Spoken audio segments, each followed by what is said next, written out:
En 2005 y 2006 el gobernador de Oaxaca, el entonces gobernador de Oaxaca, Ulises Ruiz, tuvo que soportar un intenso hostigamiento de parte de la coordinadora y uno de sus brazos, que se llamó la APO, Viviana. Bueno, así es, Jorge. Y ahora Ulises Ruiz ha participado en un libro titulado Gobernar Oaxaca, donde habla, entre otros temas, precisamente de esa experiencia que no debe haber sido nada fácil. Y hoy está aquí con nosotros el ex gobernador de Oaxaca. Ulises, qué gusto que estés aquí con nosotros. Gracias, Viviana. Gracias, Hola. Jorge, por invitarme.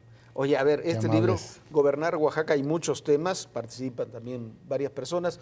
Lo central, la verdad, del libro, la carnita, vamos a llamarla así, del libro, son tus reflexiones precisamente sobre el tema de la coordinadora, sobre el tema de tu experiencia ante la sección 22, ante ese conflicto que fue tan sonado de la APO ahí en el estado. A ver, ¿cuántos van? Ya 6, 7 años después de esos hechos, ¿cómo ves lo que ha ocurrido con la coordinadora y cómo ves lo que está ocurriendo ahora con la coordinadora? Bueno, muchas gracias. Me parece que el movimiento democrático magisterial oaxaqueño nace legítimamente cuando se da la descentralización educativa en la etapa del gobernador Eladio Ramírez, con un objetivo, con un respaldo social, con simpatía incluso de... Estamos hablando todavía la época de Miguel de la Madrid. De Miguel de la Madrid, cuando pasa esto, era gobernador Eladio Ramírez. Pero a través de los años se fue perdiendo el objetivo. Yo lo centraría en 4 partes.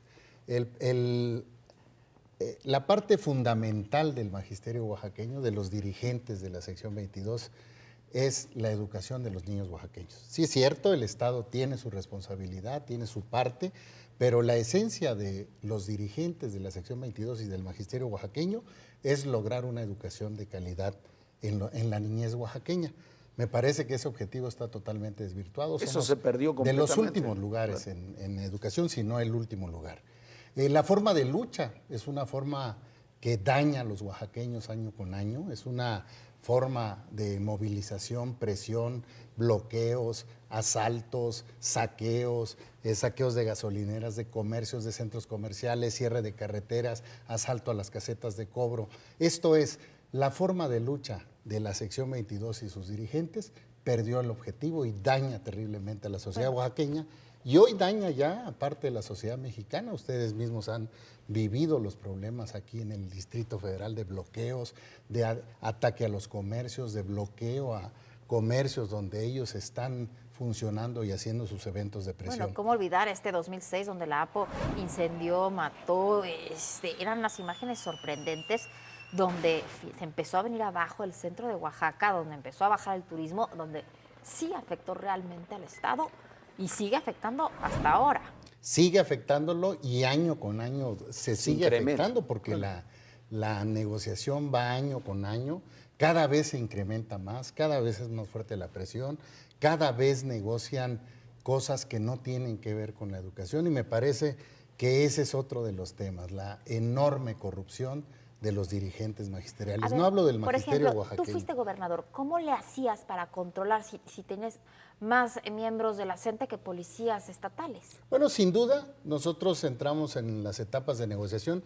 Los maestros de Oaxaca pertenecen a la federación, son maestros federales, pero el gobierno del estado media es parte de las negociaciones. Nosotros hicimos la primera negociación junto con el gobierno federal de forma exitosa. En la segunda negociación los temas excedían de los presupuestos tanto federales como del gobierno del estado, no fue posible cumplirles, el tema se politizó, había una enorme presión de la gente para que hubiera clases en Oaxaca, los padres de familia me reclamaban en las giras el por qué se permitía que no hubiera clases, que estuvieran en plantón, que estuvieran dañando en el centro histórico de Oaxaca. Tuve una orden del juez para desalojar el centro histórico y procedí a hacerlo porque eso es lo que me ordena la ley y eso fue lo que yo me comprometí con los oaxaqueños a cumplir con el Estado de Derecho.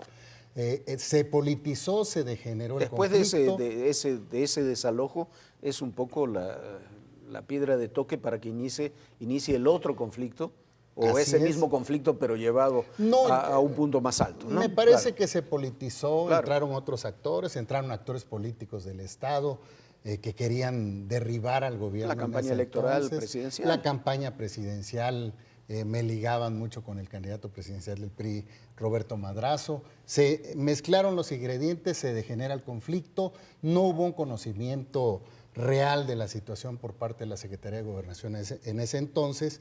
Nosotros hicimos todas las gestiones que nos permitía la Constitución y la ley, no hubo el respaldo del gobierno federal y bueno, fueron 4 meses y medio de Fue crisis. hasta noviembre, fue hasta cuando noviembre, que hasta el intervienen 25. las fuerzas federales para iniciar un poco ahí el desalojo, ¿no? Así es el 25 de noviembre cuando entran las fuerzas federales, se normaliza la situación O en sea, el 5 Estado. días del cambio de gobierno presidencial. A 5 días del cambio de gobierno presidencial, pero el problema sigue vigente. El problema no se solucionó. No se solucionó porque desde que se descentraliza la educación hacia el Estado de Oaxaca, los mandos en el YEPO, que es la institución educativa equivalente a la Secretaría de Educación Estatal, se le entregaron a la sección 22. Todos los niveles los nombra la sección 22, parte de la corrupción de los propios dirigentes de la sección, parte del discurso rancio que ya tienen que no va acorde con la realidad. Me parece que todo esto ha desvirtuado toda la forma de lucha. Los temas de negociación no son temas educativos, no son temas que tengan que ver con la reforma educativa, son temas de sacar a secuestradores, son temas de liberar a agentes que han cometido delitos de forma infraganti, son temas que no tienen nada que ver con la educación de Oaxaca. Te preguntaba, Viviana, luego de tu experiencia de gobierno en Oaxaca, si te tuvieras que enfrentar nuevamente, ¿se puede solucionar el tema de la sección 22? Porque hay gente que dice, eso es insoluble, ya no sé hasta dónde llegará, pero es imposible de solucionar. ¿Cómo se puede solucionar? Porque también hay que decirlo, yo creo que en el gobierno federal, desde el inicio de la administración, me parece que ha habido mal asesoramiento sobre lo que hay que hacer con la sección 22. Bueno, me parece que sí. Bueno, me parece, y yo te diría, desde mi perspectiva, la reforma más profunda que el presidente Peña Nieto impulsa, estructural, es la reforma educativa, es realmente la reforma que va a transformar el país. Ahí está la iniciativa se puede llevar aprobada. a cabo, va a transformar es el que país. hay que llevarla a cabo, es que hay que hacer cumplir la ley. Yo creo, hay incluso algunas posturas el gobernador, por ejemplo, dice hay que tropicalizar la ley oaxaqueña. Bueno, pues hay que escucharlo, es un punto de vista. Hay otras posturas de que hay que revisar. A mí me parece que el fondo de la reforma educativa es calidad educativa para la niñez de los mexicanos y de los oaxaqueños. Y desde ese punto de vista es impecable la reforma que impulsa el presidente Peña Nieto. El gobierno federal tiene que hacer su parte. Necesita garantizar por lo menos aulas que tengan condiciones mínimas para recibir las clases. Todo eso está bien. El problema es qué haces cuando la agenda no tiene nada que ver con la reforma educativa, porque como tú decías, por eso tienes que aplicar la ley. Sí, claro, hay que aplicar la ley, hay que sentarse en la mesa, revisar los temas educativos, no transigir en lo que no se puede transar de la reforma educativa, que repito, es la evaluación, es el padrón, es el que estén como están prácticamente la mayoría de los maestros del país, y de ahí para adelante revisar los aspectos que pudieran plantear los dirigentes de esta sección, pero de ninguna manera meter temas que no tienen nada que ver con lo educativo. Pero haciendo una vista retrospectiva, a ti te costó políticamente todo aquel conflicto del APO. Y yo lo que veo, que después de lo que ocurrió en aquellos años, en aquella época, hay muchas autoridades de todo tipo que dicen, nos vamos a aventar un tiro y nos vamos a aventar el conflicto a otro nivel, vamos a intervenir. Quizás eso es lo que está faltando.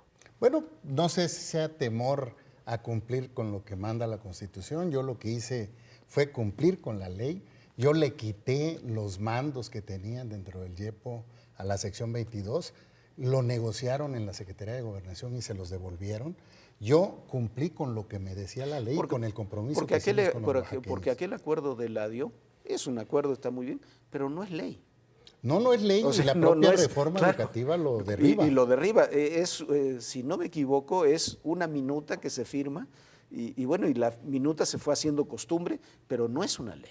Así es. Mira, me parece que el presidente Peña ya enfrentó el desgaste. Claro. O sea, es una reforma que le ha costado políticamente, ¿por qué no reconocerlo? Y a él no le importó.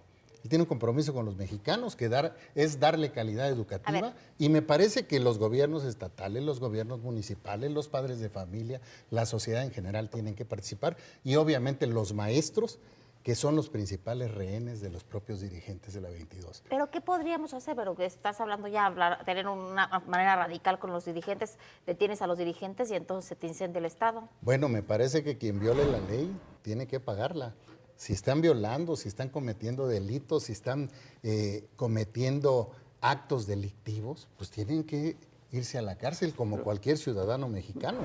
Eso no tiene nada que ver con lo educativo. Porque además los instrumentos de poder que tienen son otros, son la nómina, son el control del IEPO, Así el es. control de los ascensos de la gente. Bueno, Cada son negociación, instrumentos que toneladas de el dinero. Estado mexicano, más allá de eso, el Estado mexicano ya por ley les puede y les debe quitar. Bueno, me parece que están dando los primeros pasos, hay que darlos mucho más amplios, hay que armonizar para empezar la ley educativa, Claro. no está aprobada en Oaxaca, eso es algo que se tiene que hacer y tiene que ir armonizada como mandata la Constitución Federal. Y estamos a un año de las elecciones en el Estado. ¿Se puede hacer eso a un año de las elecciones locales? Me parece que hay que separar los temas, me parece que el ¿Se asunto puede? de la niñez oaxaqueña no puede esperar ya. Ulises, muchísimas gracias, Gracias, por acompañarnos, Jorge. Gobernar Oaxaca.